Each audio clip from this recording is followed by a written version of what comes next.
This video is intended to give you a better understanding of pattern altering methodology in general and the confidence to start experimenting with customized masks that are more tailored to you.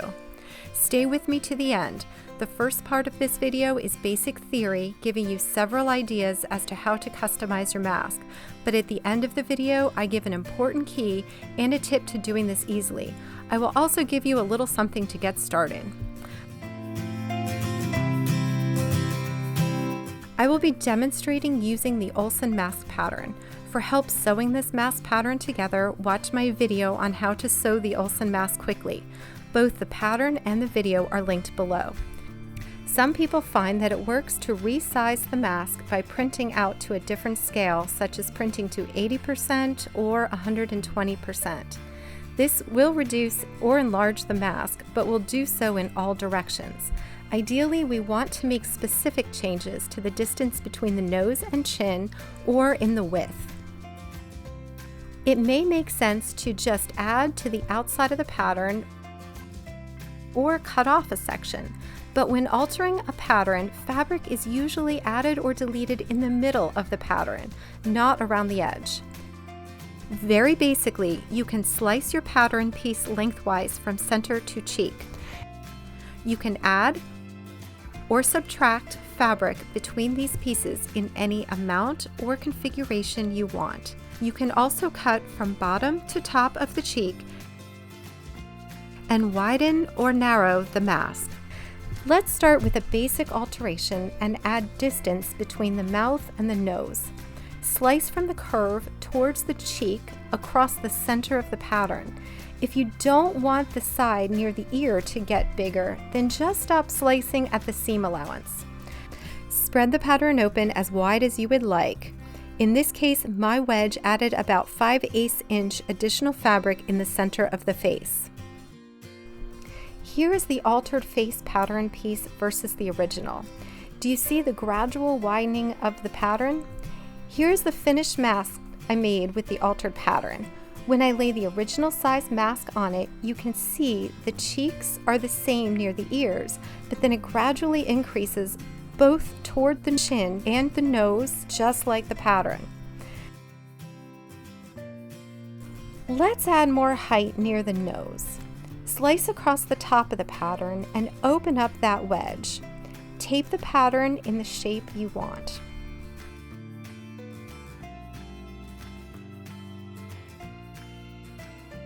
Let's add more to the jawline. Slice across that and open up and tape a wedge.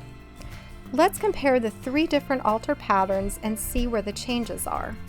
As you can see here, the yellow pattern piece has been altered in the chin, and the blue pattern piece has been altered to add depth in the nose. When I compare the two, the piece near the ear is still identically the same. However, the yellow piece dips much lower in the chin, accommodating a fuller chin, and the blue pattern piece comes up higher to cover the nose. So depending if you have a fuller chin or maybe a longer face, you would choose one over the other. When comparing the blue piece, where I added a little bit near the nose, and the orange piece, where I added 5/8 of an inch down the center of the mask, you can see that the orange mask is going to be slightly larger both in the nose and in the chin.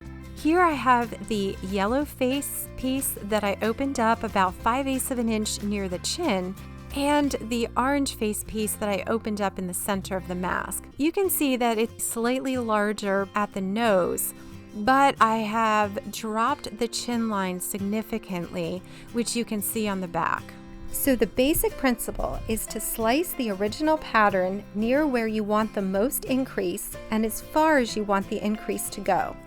Open up a wedge-shaped gap in the pattern in the height of the desired fabric increase. Tape that gap open. Remember, this change will have a 3-dimensional effect. More space will open up as you do this, both in the distance from the nose to chin and in elevation off your nose and mouth. If you want to make your mask shorter from nose to chin, just overlap the pattern like this and tape it closed. Make sure you even out any peripheral lines or curves as necessary. If you want to change the width of the mask, you will be cutting or folding the face. Do not just extend or cut off the end, but as before, alter from somewhere in the middle. You can cut it apart for a wider mask or overlap the pieces for a more narrow mask. Even out those edge lines as needed for the new shape. As you can see here, I both shortened the face and cheek pieces and extended the mouth area. Now I have a different style pocket mask. For this style, I can add different ties that more easily go over the head instead of over the ears. Shorten and widen in combination and you will alter the entire mask shape. If cotton mask fabric is in short supply, make sure you experiment with woven polyester fabric, which is unusable for masks, until you get a shape that really fits you perfectly. Now let me explain the key. The pattern includes 3 pattern pieces, 1 face, 1 cheek, and 1 mouth. Stack your 3 pattern pieces as I have done here, with the face at the bottom, the cheek in the middle, and the mouth on top. Notice that the mouth lines up with the cheek dotted line and that all 3 pieces fit together perfectly. You need to maintain that consistency as you alter the pattern. We will always cut all 3 pieces together. You cannot just alter 1 piece. You need to alter all 3 pieces the same way. Temporarily clip these 3 pieces together. Make sure you even out any peripheral lines or curves as necessary.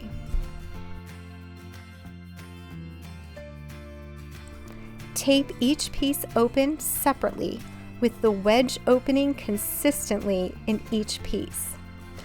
I start taping the face piece at the bottom, and then the mouth, and then the cheek. I unclip them, peel them up 1 layer at a time, and then cover the sticky tape with another piece of tape on the back.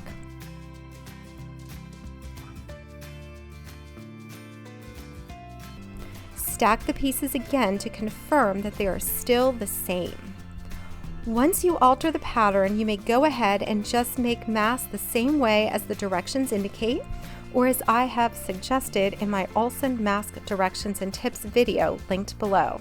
I told you I would give you something to get started. Here is an altered mask pattern.